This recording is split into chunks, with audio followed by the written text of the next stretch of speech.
السلام عليكم ورحمة الله وبركاته. ازيكم حبايبي؟ عاملين ايه؟ يا رب تكونوا بخير.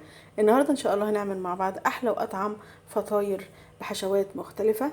هنعملها بطريقة سهلة جدا وبسيطة وهتنفعك في سندوتشات المدارس. يلا بينا نشوف هنعمل السندوتشات القمر بتاعتنا دي ازاي. يلا نبدأ مع بعض. بسم الله وعلى بركة رسول الله. اللهم صل وسلم وبارك على سيدنا محمد وعلى آله وصحبه وسلم. أنا معايا نص كيلو دقيق أو طحين متعدد الأغراض. هحط عليه معلقة كبيرة من الخميرة الفورية ومعلقة صغيرة من البيكنج باودر ومعلقة سكر كبيرة ومعلقة ملح صغيرة. هقلب المكونات دي كلها مع بعض وهضيف عليهم علبة زبادي صغيرة ومعلقتين زيت على معلقة زبدة. لو مش حابة تحطي زبدة ممكن تستغني عنها وتحطي حوالي 3 معالق من الزيت. عايزة تعمليها بزبدة بس فمفيش أي مشكلة. هنبدأ بقى نعجن العجينة بتاعتنا.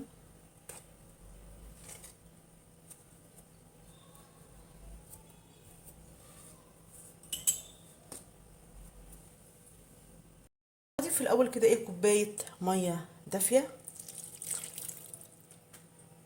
وهبدأ بقى أعجن العجينة بتاعتي لحد ما تبقى معانا عجينة طرية وناعمة. هنعجن كده، لو احتاجت مية تاني هنضيف. هنزلها بقى على الرخامة وهكمل عجن فيها. معايا كده طبق حطيت فيه مية. هبل بس كده ايدي بمية كده وهبدأ كده ألم العجينة بتاعتي.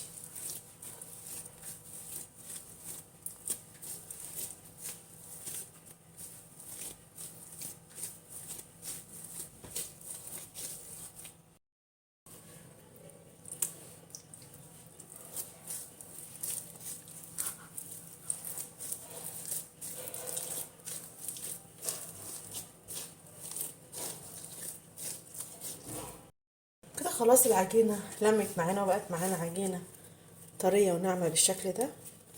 هحطها بقى في البولة وهغطيها وهسيبها لحد ما تختمر.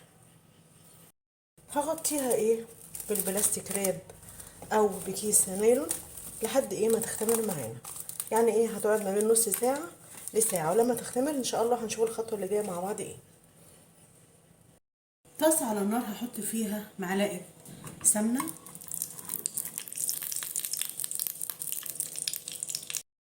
ومعايا هوت دوج. نبدأ بقى نشوحه.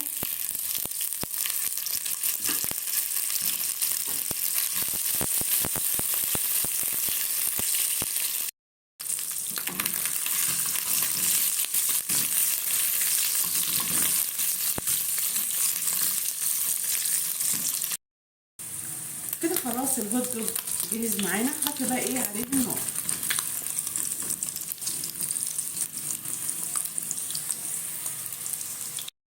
كده خلاص العجينة اختمرت معانا.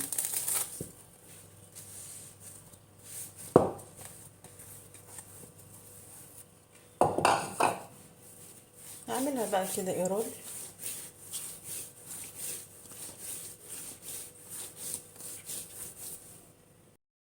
وهقطعها كده قطع متساوية.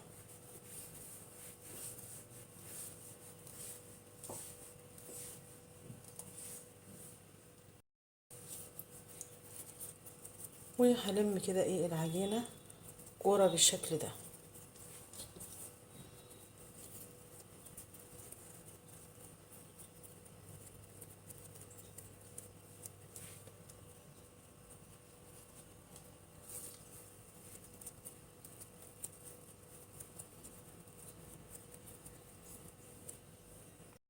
وهبدأ بقى افرد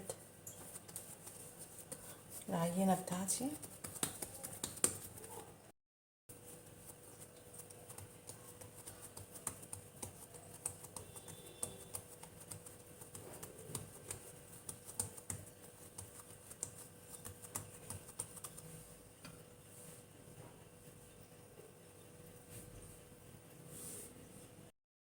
وهحط كده الهوت دوج، طبعا اي حشوة انت حابة تعملي بيها، وهنقفل عليها بالشكل ده زي نظام كده ايه القطايف.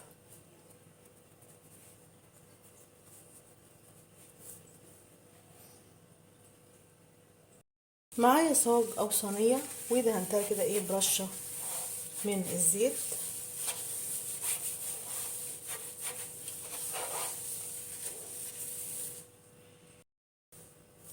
وهرص فيها السندوتشات بتاعتنا.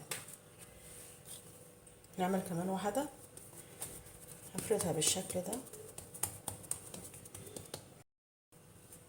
هحط فيها برضو الهوت دوج كده، وهضيف جبنه موتزاريلا،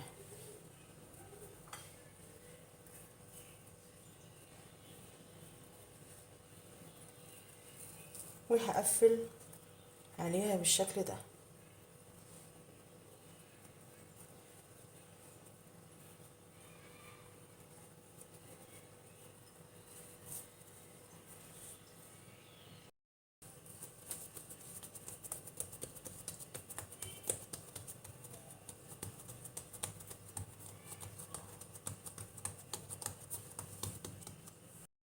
وهضيف لانشون،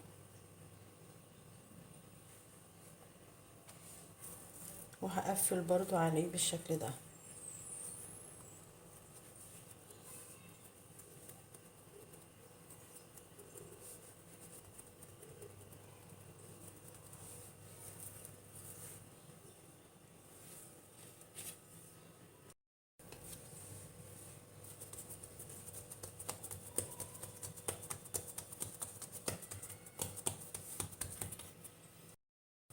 وهحشي ايه جبنه موتزاريلا وجبنه نستو، طبعا الحشوه اللي انت حباها، وهنقفل برضو عليها بالشكل ده.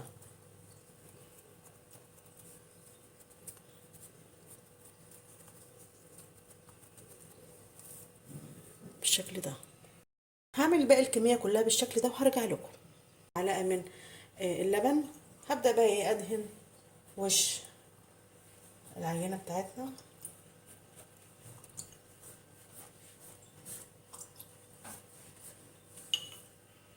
ورشه كده ايه سمسم على الوش. هسيبها بس كده ايه ترتاح كمان 10 دقايق، وبعد كده هدخلها الفرن على درجه حراره 200 في الرف اللي في النص. اول ما تدي معانا لون من تحت هنطفي الفرن من تحت، ونروح مشغلين الشوايه تدي لون من فوق. كده خلاص سندوتشات القمر جهزت معانا بصراحه في منتهى الجمال، تحفه. ومعانا السندوتش معانا طري بالشكل ده، تحفه.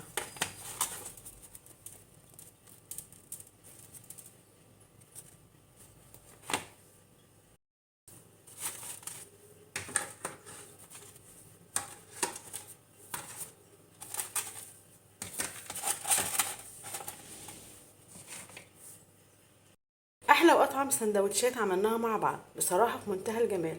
احنا حضرناها بطريقه سهله جدا وبسيطه وبحشوات مختلفه.